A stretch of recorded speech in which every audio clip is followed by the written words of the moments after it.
അത് ആമിന ബീവിയുടെ മുത്തുമോനാണ്. അത് ഖദീജ ബീവിയുടെ പ്രിയപ്പെട്ട ഭർത്താവാണ്. അത് ഫാത്തിമ ബീവിയുടെ പ്രിയ പിതാവാണ്. അത് ഹസൻ ഹുസൈനാരുടെ പ്രിയപ്പെട്ട പിതാമഹനാണ്. അത് സയ്യിദിന്റെ പ്രിയപ്പെട്ട യജമാനനാണ്. അത് ലോകത്തിന് മുഴുവൻ അധ്യാപകനാണ്. അത് പ്രപഞ്ചത്തിന്റെ അഭ്യുദയകാംക്ഷിയാണ്. അത് മാനവ കുടുംബത്തിന്റെ കുലഗുരുവാണ്. അത് ഏറ്റവും വലിയ വിമോചകനാണ്. ഏറ്റവും വലിയ വിപ്ലവകാരിയാണ്. ഏറ്റവും വലിയ രാജപാത മനുഷ്യ സമുദായത്തിന് കാട്ടിക്കൊടുത്തോരാണ്. പാപികളുടെ രക്ഷകനാണ്. പാവപ്പെട്ടവന്റെ കാവലുകാരനാണ്. സ്ത്രീവർഗത്തിന്റെ വിമോചകനാണ്.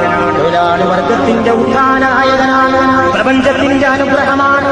പൂക്കളുടെ സുഗന്ധമാണ്. മുല്ലപ്പൂവിന്റെ മണമാണ്.